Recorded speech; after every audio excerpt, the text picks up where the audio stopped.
Nous sommes de retour dans le live sur TV Finance. Merci d'être avec nous. Si vous nous rejoignez à l'instant, comme convenu, nous allons suivre les tout premiers échanges à la Bourse de Paris dans Chronocac. Et pour ce faire, je suis en direct et en plateau avec Antoine Quesada. Antoine qui est trader, formateur et coach chez AQTS.fr. Bonjour Antoine. Bonjour Pierre-Antoine.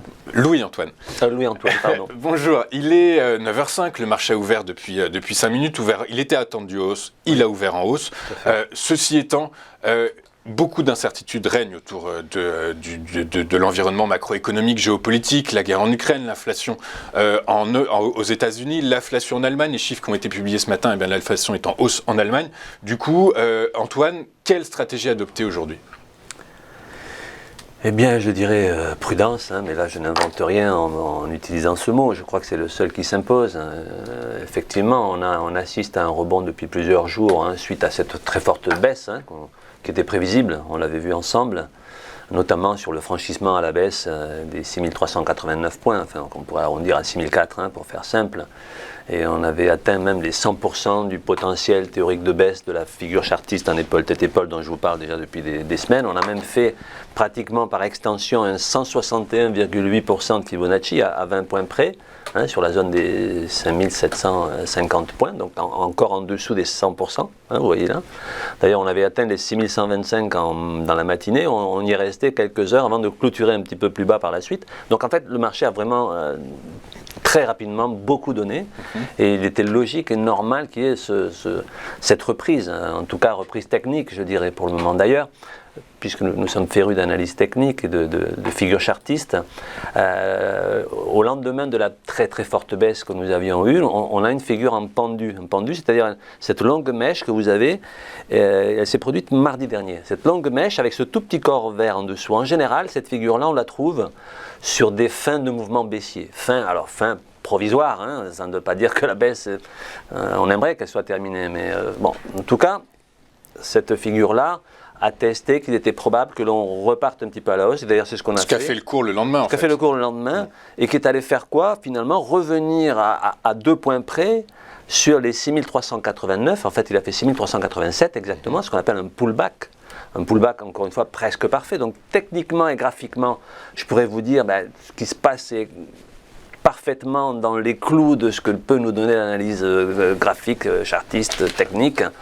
Voilà, donc le lendemain de ce pullback complet, on a eu, c'était hier avec cette bougie rouge, malgré on est quand même sur une phase de rebond depuis quelques jours. Et aujourd'hui, c'est vrai qu'on a ouvert en très légère hausse, une hausse par rapport au plus bas d'hier. C'est pas.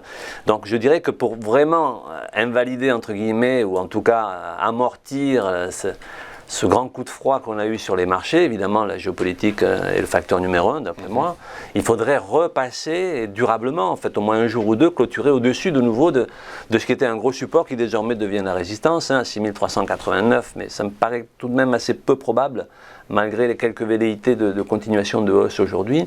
Donc moi j'inviterais plutôt à la prudence. Je dirais qu'effectivement il est normal que certains investisseurs se positionnent déjà dans l'espoir qu'une bonne nouvelle, et on l'espère tous, une bonne nouvelle du côté du conflit russo-ukrainien, et qui effectivement serait à ce moment-là un catalyseur à la hausse, en fait. Absolument. Donc il est normal que certains cherchent à se positionner. Mais pour moi, tant qu'on ne passe pas durablement, c'est-à-dire en clôture, au-dessus du gros support devenu résistance, graphiquement, je dirais qu'on reste baissier. Alors on pourrait revenir taper les 100% de Fibo qu'on avait évoqué la dernière fois, qui avait été fait la zone des 6125, voire même éventuellement revenir plus bas dans les jours qui viennent, ce qui serait peut-être ce qu'on appelle un double appui.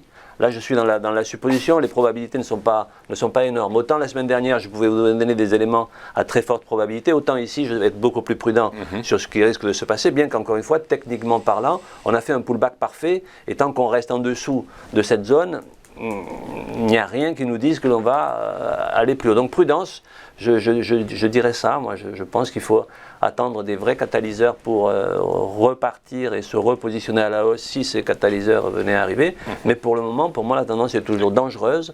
Donc au mieux, ça sera du latéral.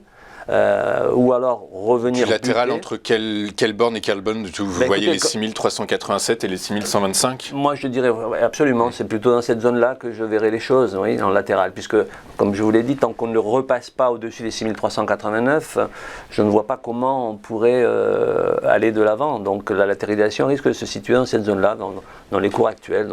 D'accord, mais on sait que l'actualité géopolitique est plutôt négative en ce moment, enfin même carrément négative. Plutôt du coup, vous penchez plutôt pour une tendance baissière à court terme, avec comme premier niveau de support, donc on pourrait trouver les 6125 et éventuellement il y aurait une accélération vers les 5736 en gros. Oui, bien que on peut revenir encore une fois sur la ligne de coup, on pourrait très bien rester un jour ou deux dans cette zone-là, voire même la franchir très légèrement, mais à ce moment-là on se retrouverait confronté à cette grande oblique haussière qui était aussi un support qui deviendrait une résistance. Et cette oblique baissière, elle passe en fait par les grands points bas d'un graphique en chandelier hebdomadaire.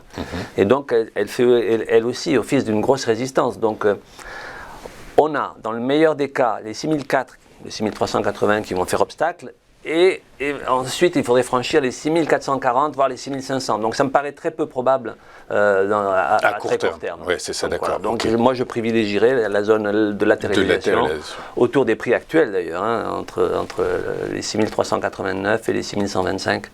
Ok, très clair. Donc, à savoir aussi que le marché, ces derniers jours, a repris 38,2% de toute la phase baissière depuis ses plus hauts annuels, depuis ses plus hauts historiques, ce qui est un niveau aussi de résistance, et qui nous ramène au 6389, qui est vraiment une zone majeure en fait. Vraiment, on voit bien que c'est une zone de polarité. Elle a fait son job lorsqu'on était au-dessus, elle fait son job alors qu'on était en dessous. Donc c'est vraiment cette zone-là qui, à mes yeux, est majeure.